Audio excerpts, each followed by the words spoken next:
Bonsoir, bienvenue et bon retour sur la chaîne Mazri La Vision. Donc, avant de commencer, si tu kiffes, tu t'abonnes. Si tu kiffes pas, tu t'abonnes aussi. T'inquiète, le foot, c'est une philosophie. Je te donne la mienne, tu me donnes la tienne. Donc aujourd'hui, on va parler des huitièmes de finale aller de la Ligue des Champions qui vont commencer demain. Donc, on a Galatasaray Liverpool, on a Atalanta Bayern Munich, Newcastle Barcelone, Atlético Madrid Tottenham. On va pas rentrer dans les détails de chaque confrontation, mais on ne dirait pas comme ça, mais c'est pas mal, hein. Galatasaray Liverpool, rien n'est garanti pour Liverpool. Atalanta Bayern Munich, bon, le Bayern, ils vont les taper. Newcastle Barcelone, ça va être pas mal. Et un Atlético Madrid Tottenham, je ne sais pas comment ça va se passer. Donc, en attendant le Real City, je pense que demain, on a de quoi se régaler aussi. Moi, personnellement, je vais regarder évidemment Newcastle Barcelone.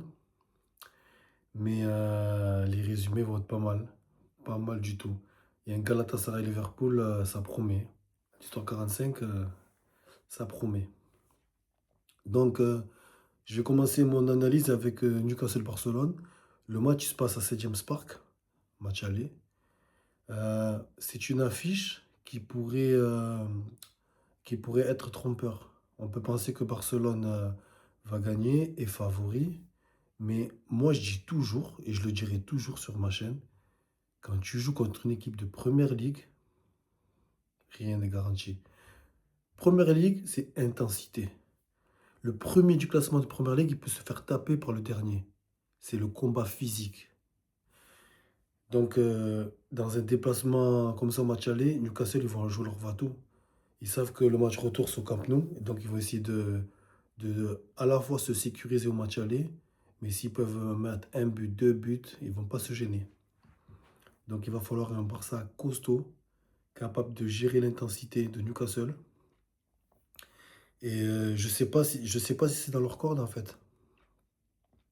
Ils ont montré des limites au match aller contre l'Atlético Madrid, même si au match retour, c'était pas de la remontada. C'est un Barça qui a plusieurs visages. Donc quel visage du Barça allons voir demain à St James Park? Je suis très curieux. Je suis très curieux. Il y a une autre affiche qui est pas mal. C'est Atlético Madrid-Tottenham.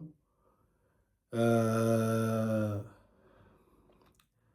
il y a un mot qui est à la mode pour parler du jeu de l'Atlético Madrid et peut-être même celui de Tottenham, le Harambol. Donc deux équipes Harambol qui s'affrontent, qu'est-ce que ça va donner? Je suis curieux. Je suis curieux d'autant plus que, je l'ai déjà dit, je pense, dans une vidéo, l'Atlético Madrid, sur le papier, ils ont une équipe. Je te garantis que si c'est pas Diego Simeone l'entraîneur, il y a largement de quoi faire. C'est une équipe qui peut être première de Liga. C'est une équipe qui peut gagner avec des champions. Ils ont des joueurs de malade. En plus, là, ils ont recruté Lookman. C'est une dinguerie. Si, franchement, l'Atlético Madrid, il y a de quoi faire. Par contre, Tottenham, ça, c'est une équipe de perdants, malheureusement. S'il y a des supporters de Tottenham dans mes abonnés ou dans ceux qui vont voir ma vidéo, c'est malheureux. Et j'ai pas grand-chose à dire tellement. Donc, Atalanta Bayern Munich, voilà, le Bayern, ils vont les taper. La question, c'est combien? 3-0, 4-0, ça va être une affaire vite réglée. Et il y a le fameux Galatasaray-Liverpool. C'est pas le Liverpool de l'année dernière, ça reste une équipe de Première Ligue, grosse intensité.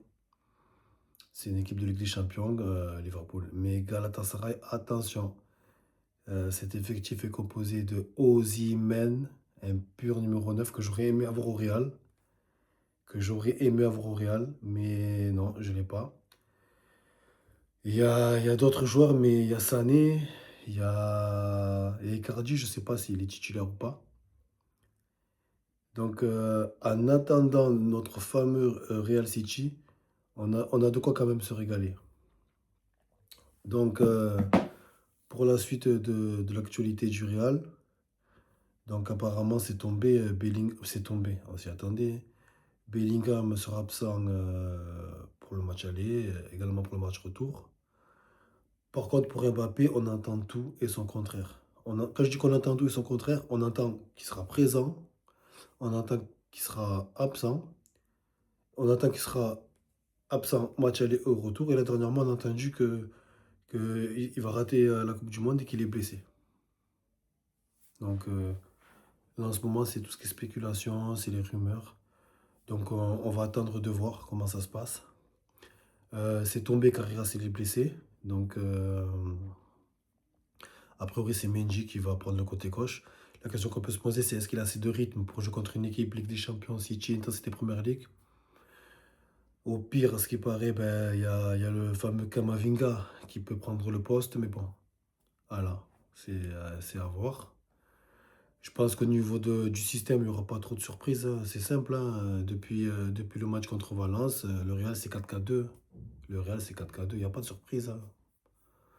Donc, probablement retour de Gonzalo en neuf, vu la piètre performance de Brahim lors du dernier match. Ça sera un 4-4-2 classique. Et j'espère que cette fois-ci, Vinicius et Gonzalo, déjà entre eux, ils vont avoir des automatismes, mais que l'équipe va savoir jouer avec un vrai neuf. Mais ça va pas être facile. Euh, c'est pas le match. C'est, Jouer contre City, c'est pas ce match où tu vas faire des tests, des essais, chercher des automatismes. C'est pas là. Contre City, tu dois affirmer ton jeu. Tu vois, tu dois être déjà présent. Donc voilà.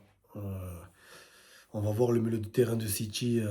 Qu'est-ce qu'il va nous faire. On verra bien. C'est vrai que quand tu réfléchis comme ça, tu te dis on va se faire taper. Que ce soit à Santiago Bernabéu ou à l'Etihad Stadium, tu te dis que tu vas te faire taper. Après, le foot, c'est le foot. Bon, les gars, on va s'arrêter là pour la vidéo.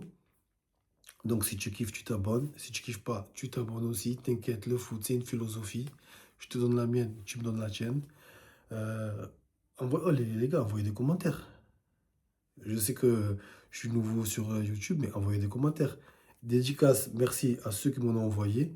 Mais ceux qui ne m'envoient pas de commentaires, postez des commentaires. Mettez des likes, mettez des cœurs, partagez la chaîne.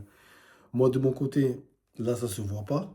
Mais je suis en train de bosser pour améliorer mes vidéos. Euh, de toute façon, vous allez voir, hein. Dès que vous allez voir des nouveaux types de miniatures, je vais essayer d'insérer illustrer mes propos. Vous allez voir. De toute façon, on n'est qu'au début d'un long chemin. Allez, tchuss.